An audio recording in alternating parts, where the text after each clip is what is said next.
We're able to live because of the hard work of our farmers. I insist to my soon-to-be father-in-law, but my words fall on deaf ears.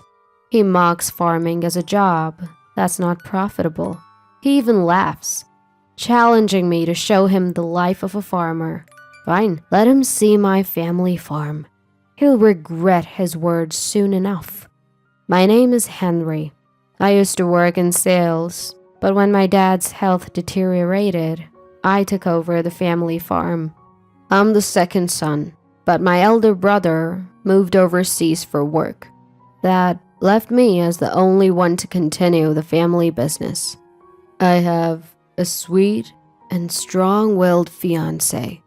I fell head over heels for Ellie the moment I saw her working at our regular cafe, and that's how our relationship started.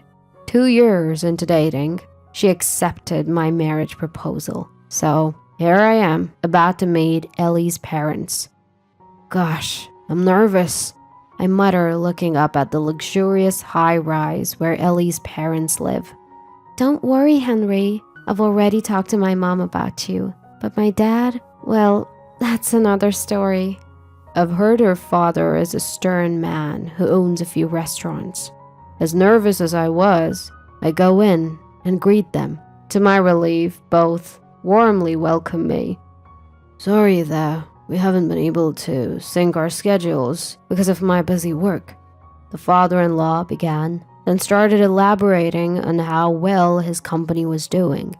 Henry, I hear you're the top performer in sales. You must be making good money, right? Do you have plans on where you want to live in the future? How about moving into this high-rise condo? All I could do was force a smile at the rapid-fire questions. You're being rude to Henry, said the mother-in-law as she served the tea. Thank you. This tea is quite good. The delicious flavor helped ease my tension. Oh, I'm glad you like it.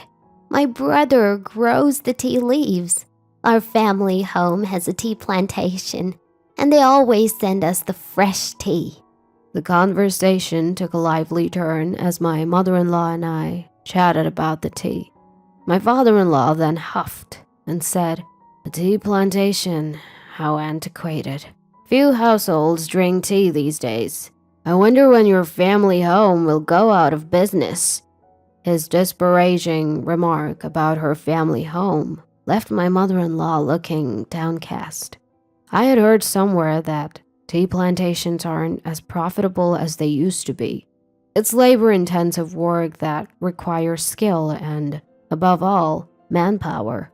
Still, seeing my mother-in-law so disheartened, I couldn't keep my mouth shut.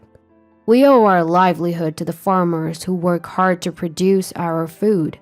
We're able to live thanks to the people who grow crops. The same is true for tea. I'm sure many people find comfort in the delicious taste of this tea.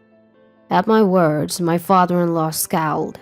I seemed to have put him in a bad mood. The timing couldn't have been worse, but I took a deep breath and blurted out. I've decided to quit my job and take over the family farm. I've decided to protect the land that's been passed down through the generations. Ellie has accepted this, so please, support us in the future. The moment I announced that I had taken over the farm, my father-in-law's face turned red with anger. A farmer? I agreed to meet you because you were the top-performing sales guy. Ellie, did you lie to me? My father-in-law, his face filled with anger, turned to Ellie. I've tried to talk to you about this many times, but you were too busy. Besides, Mom supports our decision, Ellie said, sighing. She must have known it would come to this. Upon hearing that I had switched from my job to farming, my father-in-law's attitude changed dramatically. It was a parade of prejudice against farmers. How dare a poor person living in an old house talk about getting married? It's embarrassing to tell people that my daughter's husband is a farmer and so on.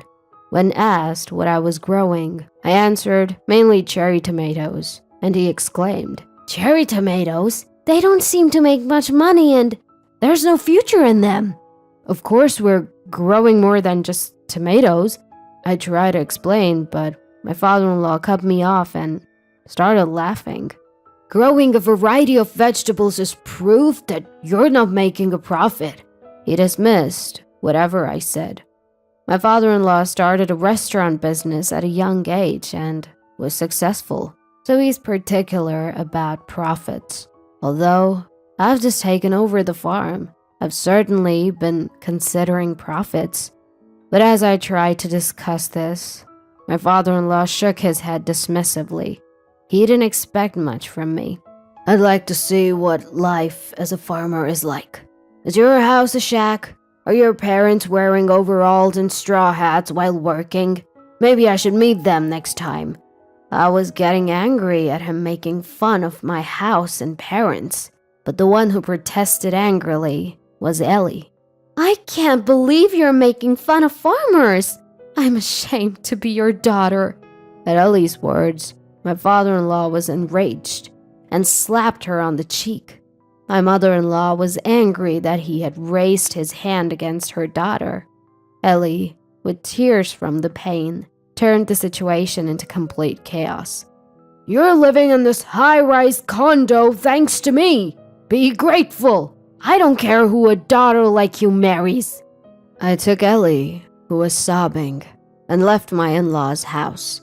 I couldn't forgive my father-in-law for making fun of farming and for hitting Ellie.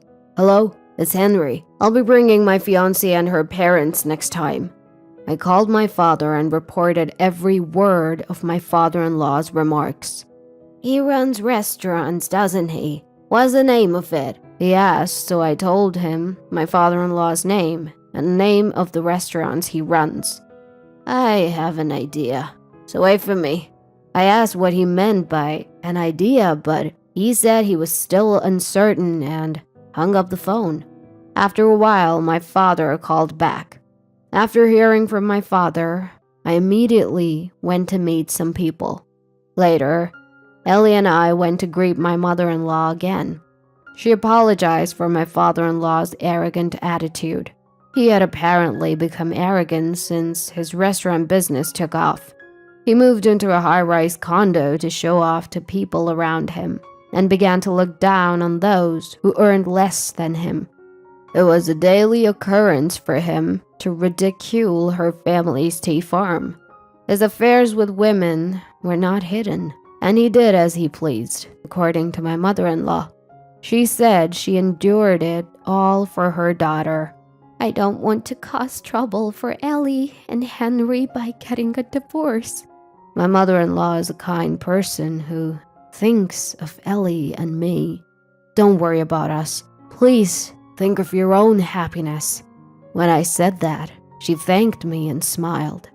I want to help my brother who inherited our family's tea farm. I don't want to see the farm that has been handed down for generations go out of business. You reminded me of the importance of tea farm, Henry. So I'm going to divorce him and go back to my parents' home. It seemed that my mother-in-law's resolution is already made. The day came when I took my in-laws to my parents' home. After getting off the airplane, we drove for another hour. There were vast fields and farms around us. I can't believe there are houses where people live in such a rural area. My father-in-law spat out in the car. Ellie and my mother-in-law obviously looked uncomfortable, but patient, probably because he could say he wanted to go home if a quarrel started here. I'm looking forward to see the life of a farmer. Is the toilet outside or something? My father-in-law ridiculed my home, laughing uproariously. You'll see when we get there. After driving a while, we saw a large gate and high walls. I'm back. I brought everyone with me. When I spoke to the intercom, the gate opened automatically. What a grand gate! Oh, and the garden is so beautiful! Ellie followed me, cheerfully praising the scenery. We leave the garden to a gardener, but It's an English garden, so it's called. Because of my parents who love Europe, there were many of my mother's favorite roses planted. My mother-in-law entered the garden and happily sniffed the scent of the roses. My father-in-law grumbled that it was a bad taste garden. Please, this way. There's a large building beyond the large garden. That is my family home. The brick-built house has 12 rooms and living, dining, kitchen. It's quite spacious. In front of the entrance, there are 2 luxury cars and 3 off-road motorcycles parked. All the land around our house is our own farmland. My in-laws and Ellie were all agape. My parents greeted us at the entrance. Looking at my father-in-law, they showed a smile. Of course, they are not wearing overalls. When I entered the living room, there were relatives and some people gathered. Not only my parents, but everyone was dressed in suits. My father-in-law, insisting that formal attire is unnecessary when meeting farmers, had come in his usual attire of a t-shirt and jeans. Because my mother-in-law, Ellie, and I were dressed relatively formally, he stood out significantly. Hello. Perhaps feeling out of place? My father-in-law said in a small voice, looking down in embarrassment. My father introduced them to the relatives. This is Ellie, Henry's fiancée, and these are Ellie's parents. It seems like Ellie's father has quite a prejudice against farmers. Were you surprised to see that our home was not a shabby hut? The gaze the relatives cast upon my father-in-law was cold. It seemed that my father-in-law had told everyone the story I had told him. No, I mean, that's not... As my father-in-law stammered, several men stepped forward. Why are you guys here? My father-in-law looked surprised with widened eyes. We are disappointed in you, one of the men said, looking at my father-in-law. These men were organic farmers who were actually supplying vegetables to the restaurants my father-in-law runs.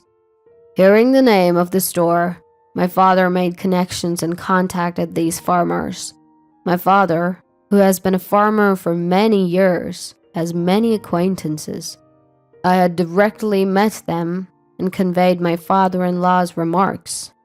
Apparently, my father-in-law had always been arrogant, and there were many complaints. Those who were outraged that he looked down on farmers so much had come today to directly voice their complaints. We would like to terminate our business relationship at the end of the next contract. Everyone nodded when one of the farmers said this. Wait a minute. Our specialty is organic vegetables. My father-in-law runs several Italian restaurants featuring vegetables popular among the women. Despite this, I thought it was unbelievable to make fun of the farmers who produce the vegetables. I guess for him, anything is fine as long as it makes a profit. He had set his sights on organic vegetables because he thought dumb women should bite if he touted them as healthy food. While my father-in-law was flustered at being told they wanted to stop trading, he is a businessman. He seemed to think that the farmers would also be in trouble if the contract ends. Are you sure about this? You're gonna lose your income, you know. Perhaps he regained his composure and began to threaten, acting high and mighty. Don't worry about that, I interjected, anticipating that my father-in-law would say something like this. The farmers had said they wanted to quit dealing with my father-in-law's company, but they would be in trouble if their source of income decreased. Through my sales job, I had made connections with so many people in various industries. Among them were many restaurant owners and food manufacturers. Even if they extended the deal with my father-in-law, I had introduced them to the next place they could do business, so they wouldn't be in trouble. When I told this fact, my father-in-law visibly started trembling. What am I supposed to do if I can't get vegetables." To my father-in-law, who held his head in his hands, my father said this: "Why not ask Henry? We also grow organic vegetables." Despite the ridicule from my father-in-law, we had started focusing on organic farming in our fields, including cherry tomatoes.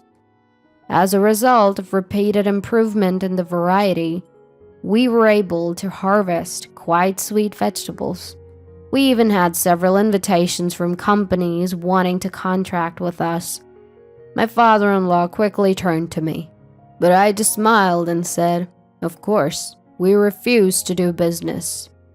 He slumped his shoulders and fell silent. Next to the quietened father-in-law, my mother-in-law and our parents were having a lively conversation. "When I bring the fresh tea from my hometown next time," my mother-in-law declared, as my parents were thrilled. In the car on the way back, my father-in-law exploded in anger. "How dare you cancel the deal? Do you want my business to go bankrupt?" He was shouting from the back seat. Frankly, I couldn't care less about what happens to his restaurants. "And you, as my wife, not even defending me. This is why I hate country women." Perhaps because I was completely ignoring him, his anger turned towards my mother-in-law. "Sure, you prefer city women, right? Your current favorite is Mary, isn't it?" When my mother-in-law calmly started talking, the car fell silent. "Henry paid to hire a detective. You didn't hide it at all, so the evidence was easy to obtain. Please take care of the divorce documents and the alimony payments." My father-in-law turned pale at her words. "Divorce? What are you saying? How do you plan to survive without my earnings?" She told him she planned to work on the tea farm her brother inherited after the divorce.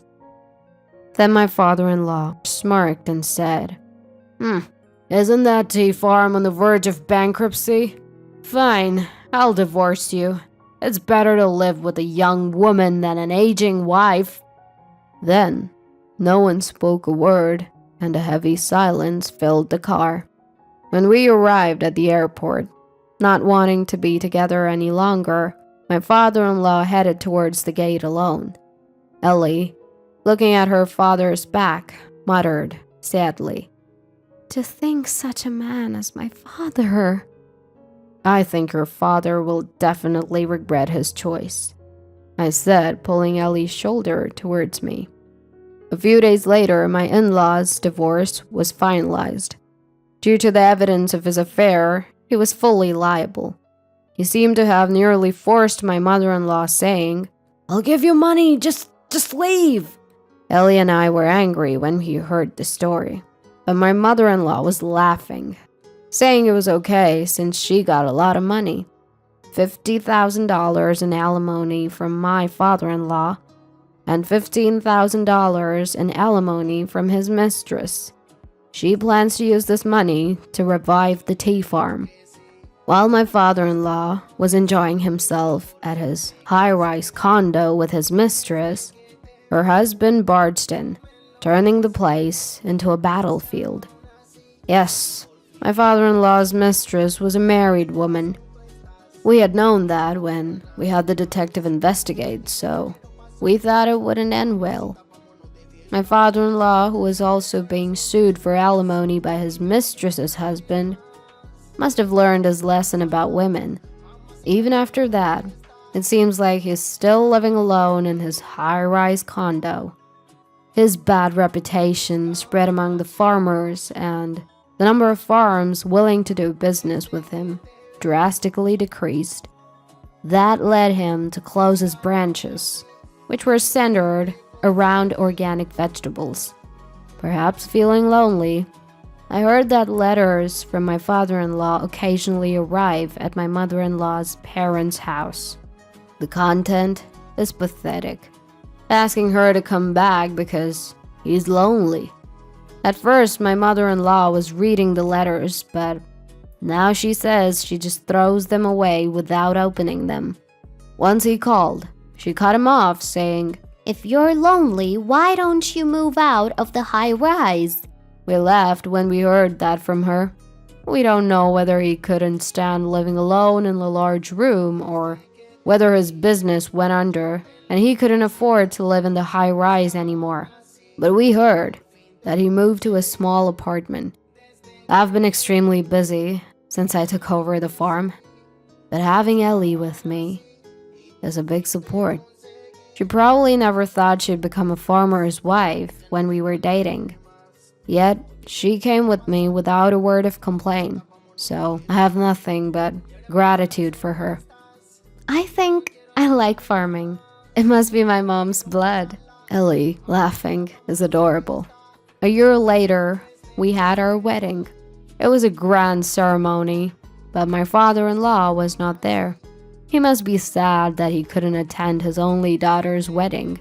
From my mother-in-law, we received freshly packed new tea, saying she wanted us to serve it to the guests. Thanks to my mother-in-law's help, the tea farm, which was on the verge of bankruptcy, seemed likely to turn a significant profit. Their tea is still fragrant and delicious, as always.